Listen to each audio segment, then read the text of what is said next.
So I guess officially start us off, since you have done podcasts before, do you enjoy doing them? And what have you learned so far doing these kind of things? Yeah, I think I enjoy any time that you're exploring ideas, and I think that's what podcasts kind of represent. And you know, even though I may be the one that's on the podcast as the guest, usually through the questions and just the conversation, the best podcasts aren't one-sided, and you can really learn a lot through listening to podcasts and being on them. So I think it's a privilege to be on them, and thanks for having me on. Of course, of course. Do you like listen to any podcasts yourself? Like, do you have like a preference in podcasts to listen to, or? Absolutely, I'm a huge podcast person.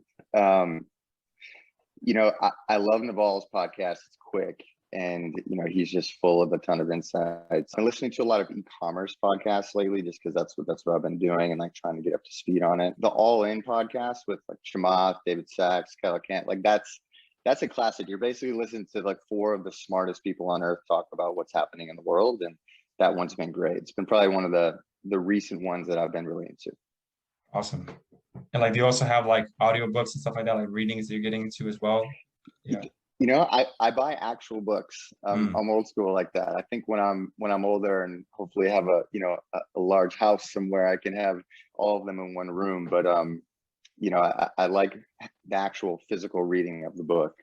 I'm reading this really interesting book called Born to Run right now. It's about this guy's travels trying to understand how some humans are better at running than others. It's kind of off topic for this, but yeah, it's been good. It's written really well. And I'm also reading Anti-Fragile again. It's Nassim Taleb book. Awesome. Yeah, I think Sid can attest to that too. Like, he loves having physical books himself. We're always trading back and forth different books every month or so. So yeah.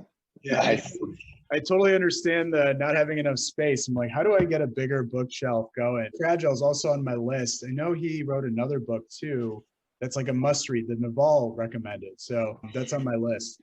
Yeah. No, he's awesome. He's kind of abrasive in his writing, so I think he turns some people off, but I kind of like that. He's just a little bit aggressive in his mindset and what he believes in. Another one that is great by him is Skin in the Game.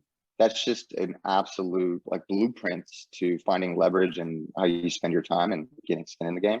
And I think the one that Naval talks about is Black Swan, where you're talking about like events that happen in the world that would seemingly be unpredictable, but actually happen more often than you would think. And you could use that to your advantage if you're a trader like he is.